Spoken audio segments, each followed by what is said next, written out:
왕궁의 모든 것과 왕의 열조가 오늘까지 쌓아두었던 것을 바벨론으로 옮긴 바 되고, 이게 첫 번째예요. 이게 뭐예요? 훗날에 바벨론의 침략으로 말미암아 이 유다가 멸망당할 거라는 얘기예요. 그리고 지금 보여줬던 그 왕궁과 성전에 있었던 창고에 있었던 그런 모든 금은보와 이런 그걸 비롯해서 또 곡식들, 또 기물들, 이거 뭐예요? 다 탈취당할 것이다, 그 얘기예요. 그리고 실제적으로 그렇게 됐어요, 안 됐어요? 그렇게 됐단 말입니다. 지금 이 히스기야 통치 때부터 이 바벨론에 의해서 남유다가 멸망될 때까지가 100년 후예요. 100년 후. 히스기야의 통치가 715년에서 689년인가? 하여튼 29년을 통치했는데, 그 통치 마지막부터 그 남유다가 멸망할 때 BC 586년까지 100년이란 말입니다. 100년 후에 이 예언이 성취가 됩니다. 그 100년 후에 성취될 내용을 갖다가 지금 선지자를 통해서 하나님께서 경고하시는 거예요. 근데 물론 여기서 우리가 이런 이해가 필요합니다. 히스기야 당대에는 그런 고난이 없을 것에 대해서, 평안이 계속 보존되어질 것에 대해서 약속을 하시고, 그 후대에 가서 그 후손들이 그렇게 될 것에 대해서, 그 화를 당할 것에 대해서 얘기를 하는데, 이걸 우리가 오해하면 안 되는 이유가 뭐냐면, 솔로몬에게도 그렇게 말씀하셨죠. 솔로몬의 우상 숭배로 말미암아 이 나라가 남북으로 나누어질 것인데 너의 당대가 아니라 내 아들의 세대에 가서 그렇게 될 것이다, 이렇게 말씀하셨지 않습니까? 그래서 르호보암 시대에 그렇게 되지 않았어요? 이랬을 때 우리가 오해를 하게 되면, 자칫 오해를 하게 되면, 솔로몬의 죄가 그 아들에게로 옮겨짐으로 말미암아, 전가되어짐으로 말미암아 그 죄값을, 솔로몬이 받아야 될 죄값을 아들이 받았다, 그렇게 우리가 해석하기도 쉽단 말입니다. 당대에 임하지 않고 그 아들의 시대에 가서 남북이 분열되어진답니다. 여기서도 마찬가지, 히스기야의 이 잘못으로 말미암아 훗날에 멸망당할 텐데, 그러나 너희 때는 평안과 안녕이 계속되어질 것이다, 이렇게 얘기를 이제 뒤에서 하십니다. 그랬을 때 우리는 내 죄가 내 아들에게로 전가되어지는 것으로 그렇게 그것을 해석하면 안 되죠.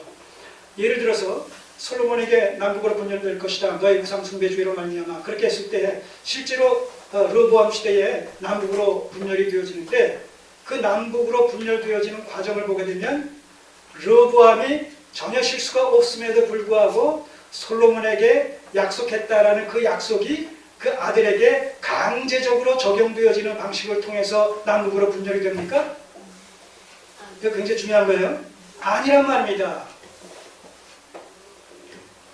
솔로몬의 범죄로 말미암아 그 아들의 시대에 남북으로 분열되어지는데, 그것이 일방적으로 강제적으로 적용이 되어져서 분열되어지는 것이 아니라, 그 시대의 르호보암이 잘못 정책을 수행함으로 말미암아 거기에 대한 하나님의 징벌로 말미암아 남북으로 분열되어지는 것을 통해서 솔로몬에게 약속하신 그 말씀이 또한 아울러서 적용이 되어진다는 말입니다. 그랬을 때 르호보암이 어떤 정책을 썼어요? 아버지 시대에 있었던 그 원로들이, 아버지가 솔로몬이 왕궁 건축한다, 성전 건축한다 라고 해가지고 이 백성들에게 너무나 세금을 과하게 부과를 했기 때문에 많이 경제적으로 힘들어 하니까 좀 세금을 깎아주세요, 이렇게 탄원을 하지 않습니까? 그런데 이 르호보암과 같은 또래의 이 젊은이들이, 정계에 입문한 젊은이들이 뭐라고 얘기해요? 아니다, 더 강하게, 더 많이 부과를 해야지 그 왕에 대해서 두려운 줄 안다, 이렇게 얘기를 하니까 누구 얘기를 들어요? 젊은이들 얘기를 듣지 않습니까? 그러니까 백성들의 마음이 떠나게 되는 것이죠. 이런 것들이 결국 남북으로 분열되어지는 하나의 계기가 되어지는 것을 본다고 합니다. 마찬가지예요. 히스기야의 잘못으로 말미암아 그런데 그 진노가 후대에 미칠 것이다 라고 했을 때 후대에 살고 있는 그런 유다 백성들이나 아니면 또 히스기야의 이 후손들이, 왕족들이 그들이 잘못했기 때문에 거기에 대한 하나님의 징계로 말미암아서 그들이 바벨론으로 포로로 잡혀가고 멸망당할 수밖에 없는 그런 상황 속에서 히스기야에게 약속했던 그 약속이 아울러서 성취가 되어진다는 그런 맥락이지, 그들은 그럴 만한 죄를 저지르지 않았는데 히스기야에게 약속하는 그 약속의 내용이, 진노의 내용이 일방적으로 그들에게 적용되어져 가지고 애매하게 그들은 당한다는 그런 의미가 아니란 말입니다. 자, 어쨌든 그 진노의 내용이 뭐냐라고 했을 때 17절, 여호와의 말씀이 날이 이르리니 무릇 왕궁의 모든 것과 왕의 열조가 오늘까지 쌓아두었던 것을 바벨론으로 옮긴 바 되고 하나도 남지 아니할 것이요. 이게 첫째. 또 두 번째는 왕의 몸에서 날 아들 중에서 사로잡혀 바벨론 왕궁의 황관이 되리라 하셨나이다. 왕족이 포로로 잡혀간다는 거예요. 이것은 100년 후에 바벨론에 의해서 남유다가 멸망당할 때 마지막 두 왕, 유다의 마지막 두 왕, 마지막 왕은 시드기야, 그 전 왕은 여호야긴이라는 이런 왕인데 이 두 왕이 다 바벨론으로 잡혀갔어요. 그렇게 해서 성취가 되는 거예요. 이 예언의 말씀이. 근데 그들이 성취되어지는 그 시대적 상황을 보게 되면 그들이 바벨론에게 대항을 했어요. 애굽에게 오히려 친애굽 정책을 쓰는 바람에 바벨론의 공격을 받아서 그렇게 포로로 잡혀가고 궁극적으로 멸망을 당하는 이런 그 상황이 벌어지게 됩니다. 어쨌든 히스기야가 바벨론 사신들을 환대했지만 그 환대 과정에서 하나님의 은혜를 저버리는 망령된 이런 그 행실을 앞세움으로 말미암아 자기 자랑과 자기 과시와 자기 영광을 드러내므로 말미암아 이것이 하나님 앞에 노를 쌓는 그런 결과를 낳게 된다는 것이죠. 교만은 편함에 성공하고 거만한 마음은 넘어지게 앞잡이라고 그랬어요. 선줄로 생각하는 자는 넘어질까 조심하라고 했어요. 근데 이 교만은요, 있는 사람, 높은 사람, 권세 있는 사람, 능력 있는 사람에게서만 나타나는 현상이 아니에요. 이 교만한 마음은 다른 말로 뭐 어떤 그 자존심이라고도 얘기할 수가 있을 텐데, 그것은 없는 사람도, 약한 사람도, 어린아이에게도 있는 것이 자존심이란 말입니다.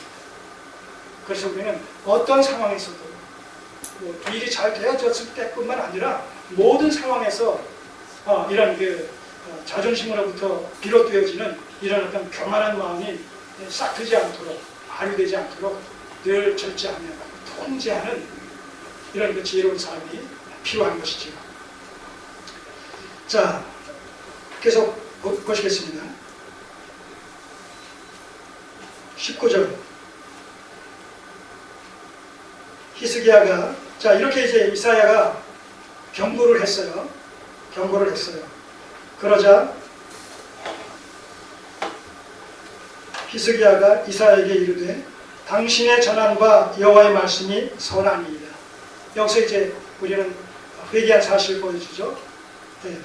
이것이 역대서에서는 그 진노가 임한다고 했을 때 26절에 보면 히스기야가 마음의 교만함을 뉘우치고 예루살렘 거민들도 그와 같이 하였으므로, 이렇게 역대기서에서는 26절에 그가 회개했다라고 그런 내용이 나옵니다. 그런데 여기서는 열왕기서에서는 이사야에게 이르되 당신의 전함과 여호와의 말씀이 선하니이다. 그것을 그대로 액면 그대로 수납했다는 거예요. 받아들였다는 얘기예요. 그 얘기는 뭐예요? 지금 이사야가 그런 그 자초지종을 지금 질문하는 것은 뭐예요? 그 회개를 촉구하는 그런 의미가 담겨 있거든요. 그렇기 때문에 이것을 뒤늦게 파악한 히스기야는 당신의 한 말이 다 선하다. 하나님께서 지적하신 말씀이요, 그 말이 옳다. 잘못했다. 그리고 여기서 사과하고 회개하는 그런 의미가 여기에 담겨 있습니다. 근데 그 다음 말을 보세요. 또 가로되 만일 나의 사는 날에 태평과 진실이 있을진데 어찌 선하지 아니하리요 하니라. 자, 이 말을 잘못 이해하면 역대기서에서는 뭐예요? 그 하나님의 진노가 히스기야의 생전에는 저에게 임하지 아니하리라 이렇게 얘기하고 있어요. 그 생전에 임하지 아니할 것이라는 그 내용을 열왕기서에서는 뭐예요? 나의 사는 날에 태평과 진실이 있을진데 바로 이 부분이거든요. 근데 그 다음만 어찌 선하지 아니하리요. 자, 이 말을 우리가 전체적으로 의미 파악을 할 때 잘못 오해를 하면 히스기야가 자기 대해서는 하나님, 자기 잘못으로 말미암아 자기 대해서는 하나님께서 벌하시지 않는다고 하니까 거기에 대한 감사의 어떤 그 반응으로 이렇게 고백을 하는 것으로 이해하기가 쉽단 말입니다. 무슨 얘기인지 아시겠어요? 네. 후대에 바벨론의 침략으로 말미암아 멸망을 당하고 왕족들은 붙잡혀갈 것이다 이렇게 얘기하지 않았습니까? 그런데 그것이 히스기야의 그런 의미에서 히스기야 당대에는 그런 일이 없을 거라는 거예요. 근데 히스기야 당대에 그런 일이 없을 것이다라는 것에 대해서 감사해서 그 모든 것이 선한 일이다 그렇게 얘기했다라면 히스기야가 얼마나 이기적이고 자기중심적인 자입니까? 지금 잘못을 뉘우치는 그런 과정 속에서도 화가 지금 당대에 미치지 않고 미래에 미친다고 하니까 나는 거기서 빠지게 되니까 화를 면하게 되니까 아유 감사합니다. 그런 식으로 지금 이 얘기를 히스기야가 했다라고 생각하면 안 된다는 거죠. 하나님의 은혜. 그럼에도 불구하고 나를 멸하시지 않고 내 살아생전에는 여전히 태평성대에 이런 기간을 허락해 주신다고 하니까 참으로 하나님의 그 은혜가 얼마나 큰지요. 이 하나님의 은혜에 대해서 감사해야 하는 것이지 자기가 화를 면할 수 있다는 것에 대해서 감사해가지고 그렇게 얘기하는 것이 아니라는 것이죠. 이거 굉장히 중요한 해석적 관점입니다. 정리하겠습니다. 결국 이 바벨론의 사신들의 방문을 통해서 히스기야는 잠깐 교만한 죄를 범하게 됩니다.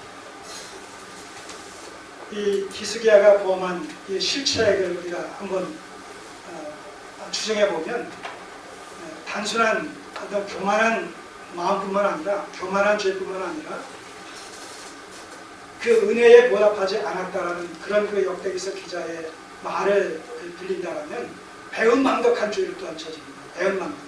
하나님께서 그런 큰 은혜를 입었음에도 불구하고 바벨론 사신들에게 그것이 하나님의 은혜로 말미암아 이렇게 되어졌다는 것을 전혀 이야기하지 않고 자기 과시용으로 악용함으로 말미암아 배은망덕의 죄를 저집니다. 그런가 하면 아까 우리가 시편 기절을 인용했습니다만서도 방백들을 의지하지 말라고 했는데 지금 히스기야는 적어도 그 순간에 뭐예요? 바벨론을 철저히 의지했다는 거죠. 바벨론을 의지했다는 얘기는 세상을 의지했다는 거죠. 우리 그리스도인들은 세상으로부터 성도들은 세상으로부터 하나님께서 그리스도 안에서 불러내어서 따로 모여진 무리가 이게 성도요, 이게 교회입니다. 그렇기 때문에 교회는 세상 속에 하나님의 나라로 존재하는 거예요. 세상 속에 하나님의 나라의 개념을 가지고 존재하는 것이 이게 교회란 말입니다. 그러니까 세상 속에 있지만 세상에 속하지 않은 것이 교회예요. 여러분 우리나라에 있는 외국 공단들 있잖아요. 대사관들. 우리나라에 있지만 그래서 주소를 치면 어디예요?